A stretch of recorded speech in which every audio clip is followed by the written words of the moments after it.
ici Tommy Côté. Bienvenue au téléjournal de 17h. Aujourd'hui, nous avons un reportage spécial à vous présenter.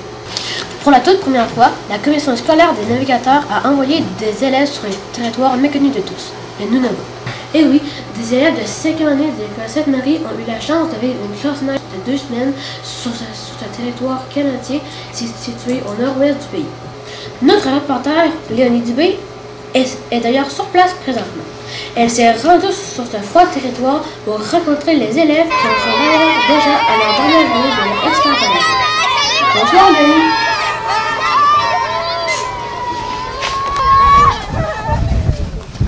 Bonjour Tommy, ici on est au Nunavut avec une classe neige de la classe de 5e année de l'école Sainte-Marie dans la commission scolaire des navigateurs. Bonjour, nous sommes maintenant en compagnie d'Eliott. As-tu aimé ton séjour? Oui, beaucoup. Ok, alors ferais-tu me dire plus précisément où vous avez eu la chance de vous rendre pendant votre séjour? Oui, bien sûr. Pendant la classe neige, on est allé au Nunavut, dans la région de Qikiqtaaluk, plus précisément dans la collectivité d'Iqaluit. Iqaluit est d'ailleurs la capitale du Nunavut.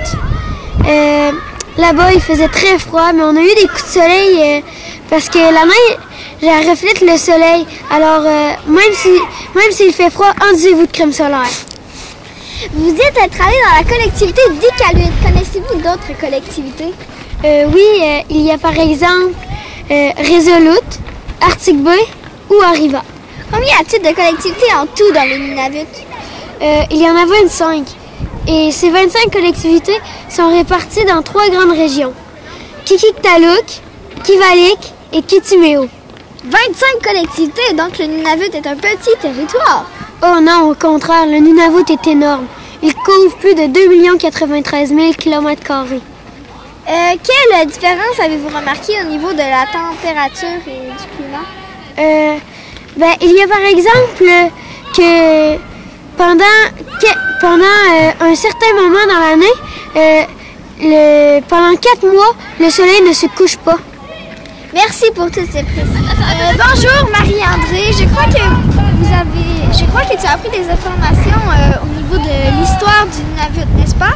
Oui, effectivement. Nous avons eu la chance de nous faire raconter l'histoire du Nunavut par les anciens du village où nous étions. Devant un feu de foyer, c'était les Vikings qui avaient découvert le Nunavut en premier. Mais ils ont découvert aussi plusieurs autres territoires également. En 1872, un bateau commandé par un Écossais appelé William Adams a accosté sur le territoire. Ensuite, en 1911, le Canadien Joseph Elzar Bernier. C'est ça.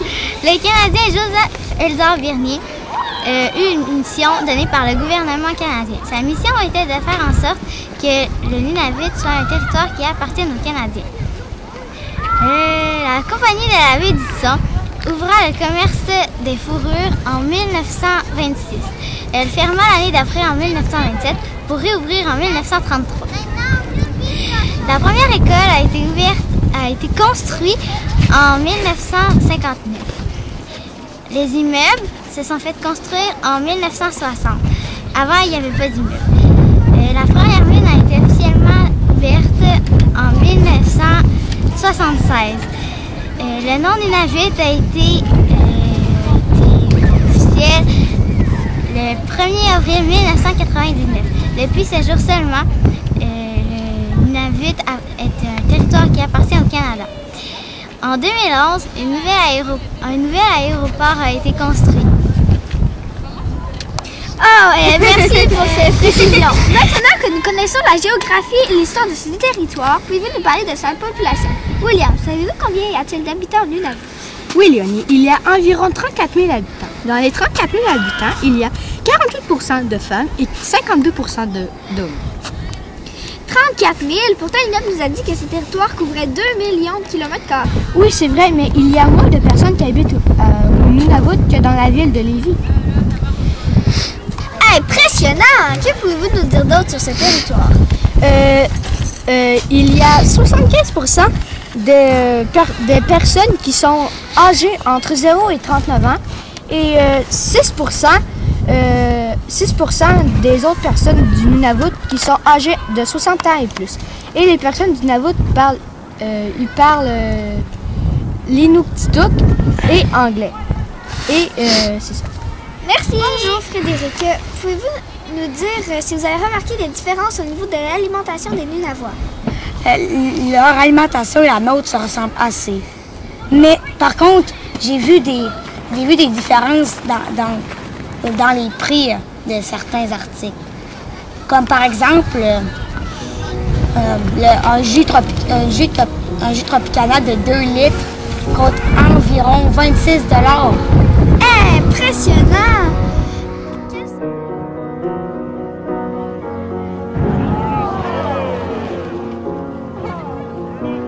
Bad day, looking for a way home, looking for the great escape.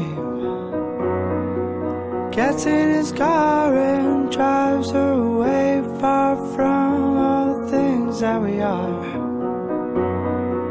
Puts on a smile and breathes it in and breathes it out. He says bye bye. Impressionnant! Quels sont les principaux aliments qu'ils consomment?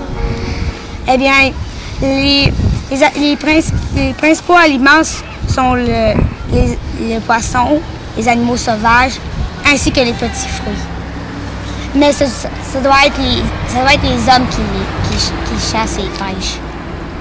Et pour les autres, ceux qui se vendent à l'épicerie, sont malheureusement pas toujours frais, vu qu'ils doivent venir de loin. Où habitent-ils les Nunavois? Avant, ils vivaient dans des igloos. Aujourd'hui, ils vivent dans des maisons. Les maisons au Nunavut sont souvent collées et ont beaucoup de couleurs. Merci! Bonjour. Étant donné que le Nunavut se situe beaucoup plus au nord que le Québec, est-ce que vous avez remarqué des différences au niveau de la faune et de la flore? Oh oui, il y a beaucoup de différences. Ici, on peut retrouver beaucoup de phoques, de morses, de baleines, de narvals, de belugas et de gros gibiers, comme le caribou et le bœuf musqué. Mais pour la plupart, ils vivent la chasse, la pêche, aux crevettes et aux pétanques. Pour ce qui est des moyens de transport, ils utilisent la motoneige et le traîneau à chien. Mais en été, ils utilisent le canot et les kayaks. Pour se rendre au Nunavut, il faut prendre l'avion. Il n'y a pas de route terrestre pour les voitures et les trains. Alors, c'est tout pour la vidéo. J'espère que ça vous a plu à Tommy, tous les téléspectateurs. Puis, on se revoit tous ensemble pour des belles nouvelles. C'est Léonie Dubé. Au revoir! Merci beaucoup, Léonie. C'était très, très intéressant. Et voilà, c'est tout pour ce qui est de notre reportage sur le Nunavut. Je suis certain que ces élèves se souviendront longtemps de cette fabuleuse expérience. Bonsoir et à demain pour un autre reportage. Ici, de mes côtés, TVA Nouvelle, 17h30.